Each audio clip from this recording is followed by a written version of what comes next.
Hello friends, आपका स्वागत है आज के इस नए वीडियो में। आज का वीडियो रिलेटेड है SKAO से, स्क्वायर किलोमीटर एरे ऑब्जर्वेटरी। तो चलिए वीडियो को शुरू करते हैं। भारत अब दुनिया की सबसे बड़ी रेडियो टेलीस्कोप परियोजना का हिस्सा है। भारत पुणे स्थित national centre for radio astrophysics और कुछ अन्य संस्थानों के माध्यम से 1990 के दशक में अपनी स्थापना के बाद स्क्वायर किलोमीटर वेधशाला के विकास में शामिल रहा है। भले ही इसरो ने गहरे अंतरिक्ष में एक्स-रे और ब्लैक होल का अध्ययन करने के लिए एक अनूठी वेधशाला लॉन्च की और महाराष्ट्र में LIGO के तीसरे नोड के निर्माण के लिए मंच तैयार किया जा रहा है। भारत में वैज्ञानिक भी अब अंतर्राष्ट्रीय मेगा विज्ञान का हिस्सा होंगे। परियोजना square kilometre array observatory SKAO, जो दुनिया के सबसे बड़े रेडियो टेलीस्कोप के रूप में कार्य करेगी।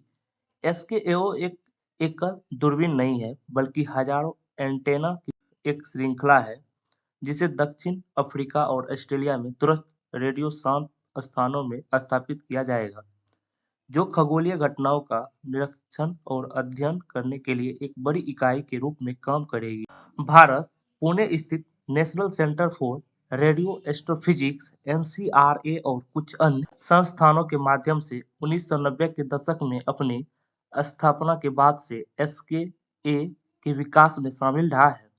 बहुराष्ट्रीय सहयोग को ध्यान में रखते हुए SKAO को वर्षों की बातचीत के बाद 2021 में एक अंतर सरकारी संगठन के रूप में स्थापित किया गया था, जिसमें भारत ने भी भाग लिया था।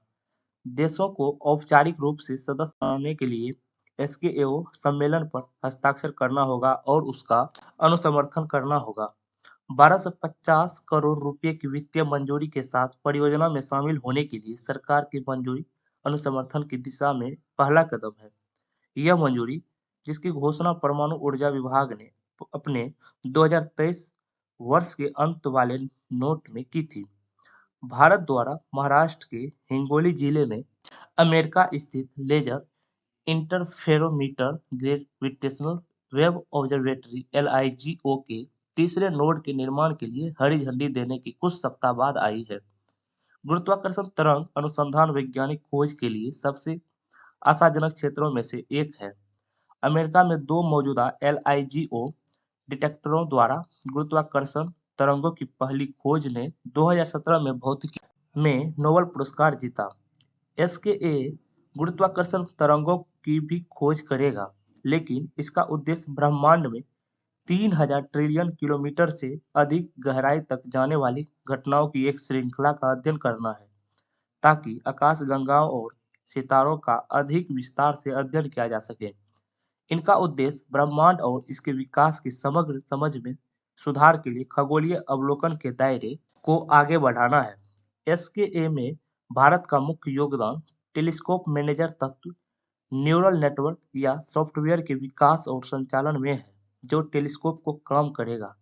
NCRA Tata institute of fundamental research की एक इकाई जो पुणे के पास भारत के रेडियो दूरबीनों के सबसे बड़े नेटवर्क का संचालन करती है, जिसे metre wave radio telescope GMRT कहा जाता है, ने सॉफ्टवेयर विकसित करने के लिए 9 संस्थानों और 7 देशों की एक अंतर्राष्ट्रीय टीम का नेतृत्व किया।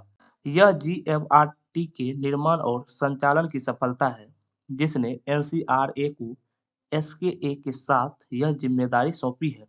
GMRT दुनिया का सबसे बड़ा और सबसे संवेदनशील रेडियो टेलीस्कोप है, जो 110 से 1460 मेगाहर्ट्ज फ्रीक्वेंसी रेंज के भीतर काम करता है। इस अद्वितीय दूरबीन ने अब तक पल्सर, सुपरनोवा, क्वासर, आकाशगंगाओं का अध्ययन करने के बाद उल्लेखनीय वैज्ञानिक परिणाम दिए हैं और इसका अवलोकन समय हमेशा ओवर सब्सक्राइब कर रहा है।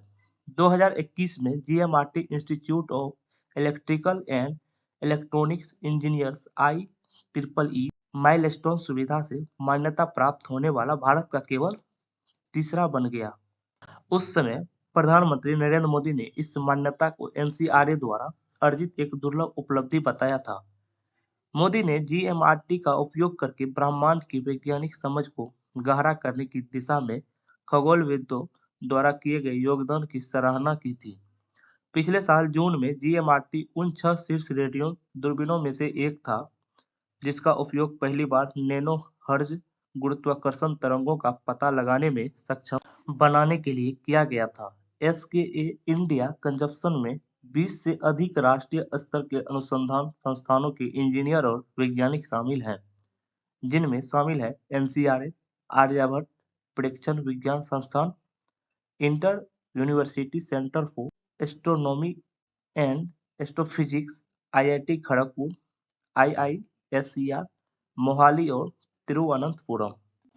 टीआईएफआर, रमन अनुसंधान संस्थान, भारतीय विज्ञान एवं भौतिक अनुसंधान प्रयोगशाला संस्थान। एसकेए के निर्माण में भाग लेने वाले कुछ देशों में यूके, ऑस्ट्रेलिया, दक्षिण अफ्रीका, कनाडा, चीन, फ्रांस, भारत, इटली और जर्मनी शामिल हैं।